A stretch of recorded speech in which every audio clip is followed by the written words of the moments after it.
My question is, don't. Well, the best ideas emerge overnight? And if so, what do we have to change in our ideation process and workshop design to, raise the potential and getting these best ideas that emerge overnight?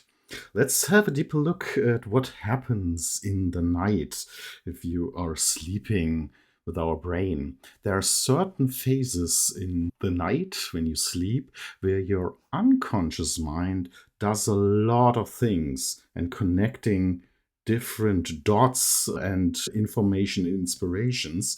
And it's called, as you perhaps know, the rapid eye movement phase, where the eyes moving rapidly and doing all these associations and connecting the dots and the information in the brain. So as there is a huge activity, which is not conscious but unconsciousness. You cannot control it, but it's a very creative process which is going on there. Because what is creativity? Creativity is often just connecting two different things and bringing them together and making something new out of it. So there is a huge kind of association and creativity machine in the night in our brain.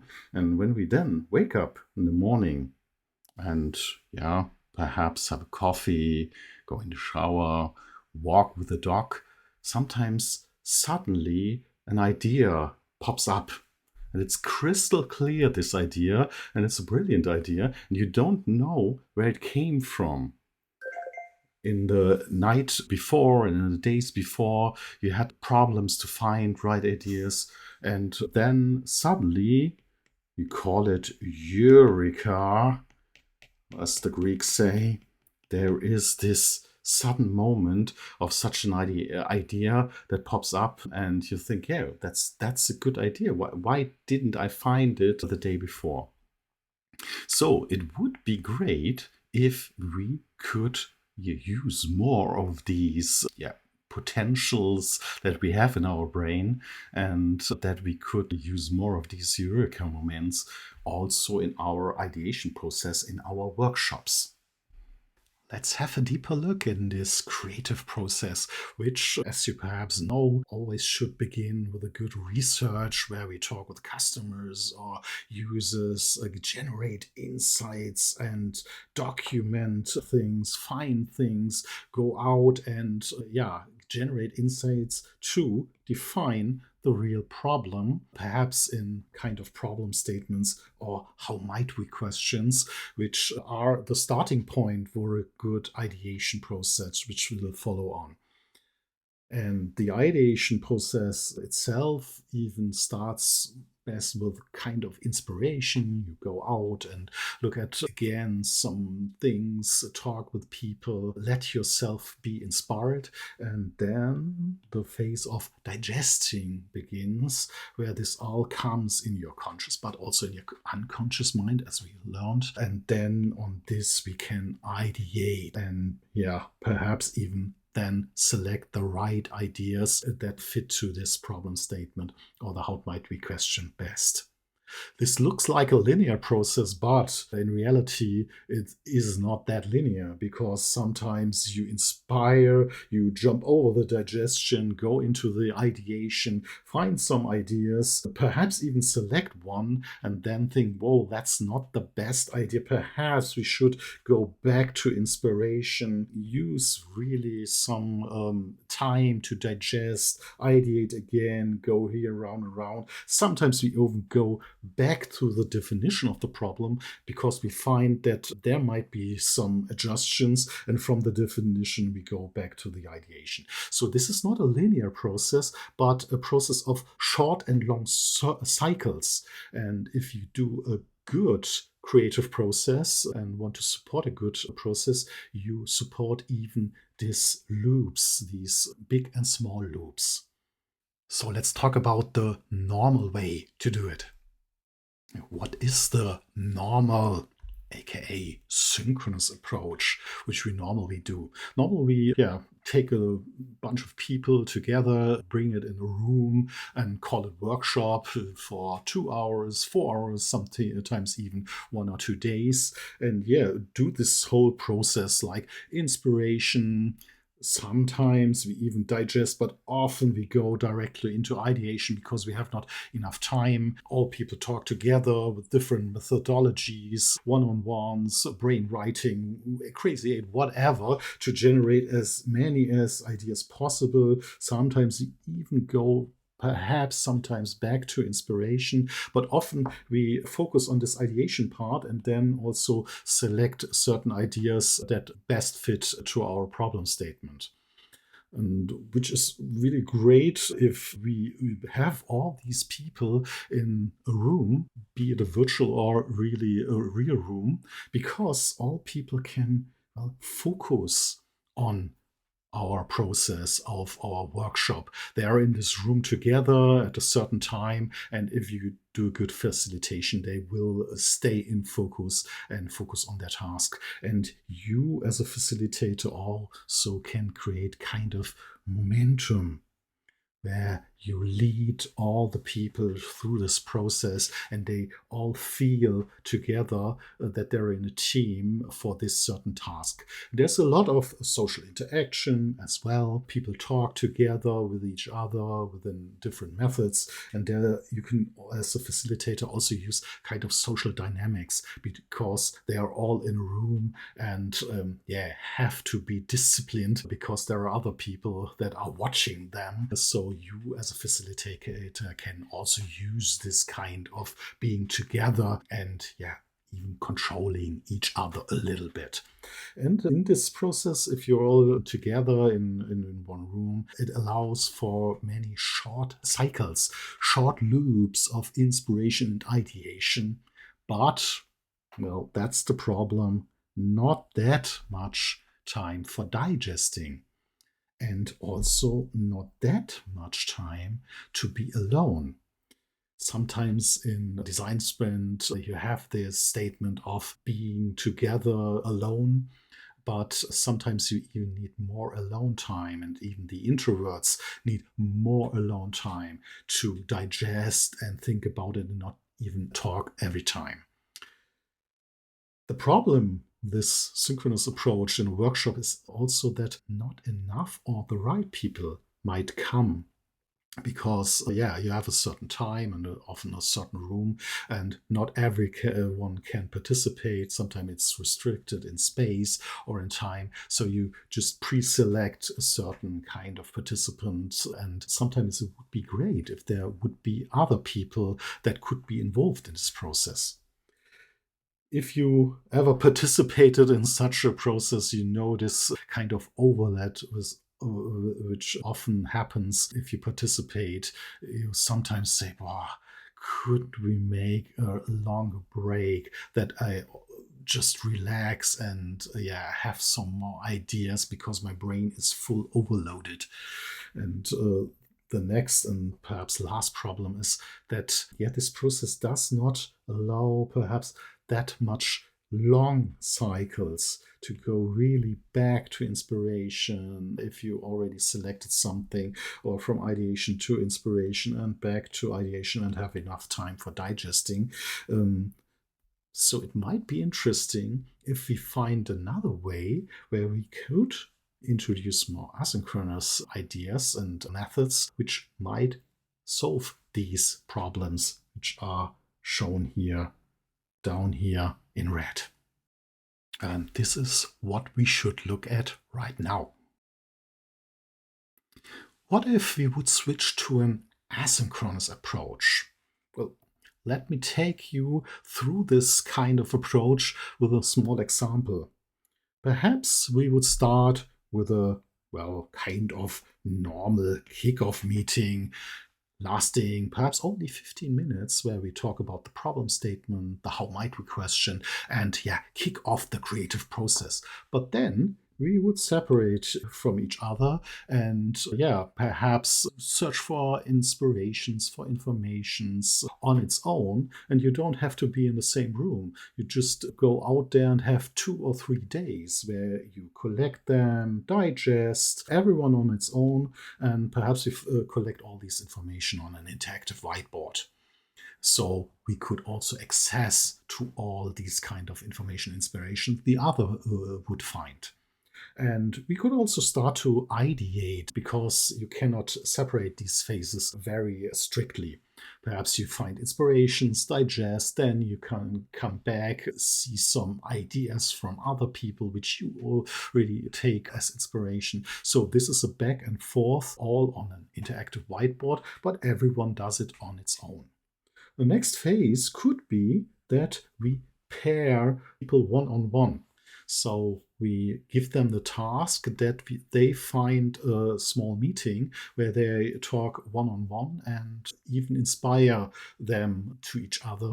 And these kind of one on one meetings could take place at Monday, Tuesday, or on Wednesday or Thursday, could do it on their own schedule. And after that, we might even then come together in the whole group where we could have a look at all these informations, ideas that already collected there, and make some short loops, short cycles of brainstorming and further ideation within a small sync session, which perhaps but only last 1 hour or at max 2 hours. Then we would even separate each other from each other and go on on our own ways and think about the ideas, perhaps even reiterate on some of these ideas and even pre-select some of the ideas that might best fit to the criteria defined in the problem statement, problem definition phase. So everyone then knows all the ideas, have already pre-selected some of them for its own, and then we could come at the end again together in a small sync session, which only lasts perhaps 1 hour, where we then look at all the pre-selected ideas and commit to the 1, 2, or 3 ideas that might fit best in to the problem statement. This kind of problem, this kind of process might give us more time for digesting, even more alone time. You're often alone, but sometimes also together with other people. You could involve the right people or completely different people within this process. It's easily that they find some time within 1, 2, or 3 weeks that they also can contribute on this in this process. And there is no information overload or brain overload. You have enough time to recover, and there is enough time for these long cycles of inspiration, digesting, and ideation, and the back and forth.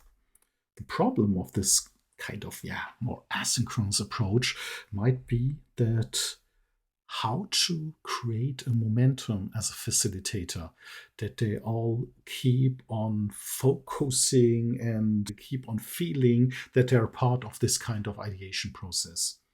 And the other problems might be how to create enough social interaction that they don't feel too alone, too separated from the others, and that you also could use this kind of social dynamic, which we talked about in the workshop, where we can also use it as a facilitator to make the people more disciplined and do their task and do the things. And the other thing might be interesting how to create these kind of very short cycles, which are interesting in these kind of workshops situations and synchronous methods where you can have these kind of very smart and short cycles. This is a problem which we already which we still have in an asynchronous approach, and which we as a facilitator should focus on how to overcome these problems. So, as a facilitator, you might ask, how might we create and keep the momentum over such a long process of 1, 2, or 3 weeks? And how help to keep the focus that the people really do it and create perhaps even social interactions and dynamics and create these kind of short ideation cycles? Let's have a deeper look at it in a small example. I'm in the UX community and we post each other the question how to make digital product development more sustainable. And yeah, we wanted to focus on the first phase of this question because we wanted first to research and gain more insights what the problems are really are and define such kind of problem statements. How might we questions? And this should all take place on this virtual whiteboard in Mural where we will all work together. We were 6 experts distributed all over the world. So we had to work virtually. And I was the facilitator and yeah, started that I asked all to learn to know each other. But not in a synchronous meeting, not in a kickoff meeting, but all asynchronously. We all did this here on a whiteboard. We gave information about sustainability and our lifestyle. And then I, as a facilitator, paired them in groups of two and asked them to interview each other, always two people, and document the results on the whiteboard here. And all the people then could have a look at all these interview results. And then I asked them to pair again, but with a different person, and yeah, gain and generate insights on these interview results and even document them again on the whiteboard. And then everyone could look on his or her own at these insights and think about it. And then I again asked the people to meet each other again.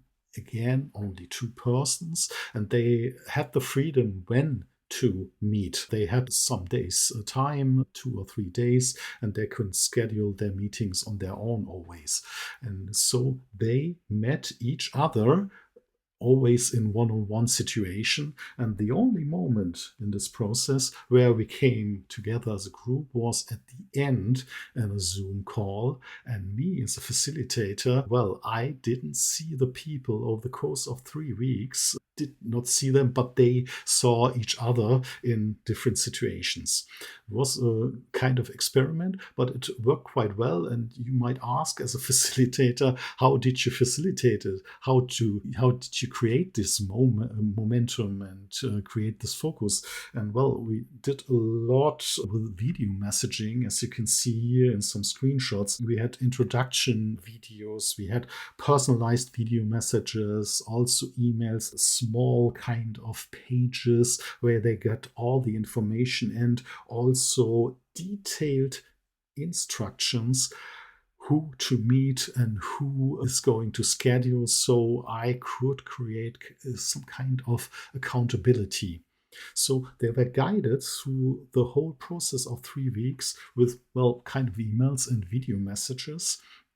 And the participants, yeah, said that they really had the feeling that they were part of a team, of a group, although we only met together then at the end of the whole process of 3 weeks. And they could also focus on the process because they were often asked from another person that they have to meet in this big week. So there were also kind of, yeah, social dynamic where people held each other accountable that the next task must be solved. So we had kind of social interaction, we had social dynamics, we, yeah, could manage to create momentum, and we could also, yeah, keep the people focus on the whole process. That was quite interesting, and it was for me a really good and nice experiment to find out how to manage such an asynchronous workshop. I think we already found some ways out how to create and keep the momentum over such a long period of time in an asynchronous workshop. And also, we found out some ways to keep the focus and also create social interactions and dynamics. But there is still much to explore, and especially the last questions. How might we create short ideation cycles where we get inspirations from others in a very short time? And short cycles is very interesting. So there is a lot to find out if we want to find out how to raise the potential to get the best ideas that emerge overnight.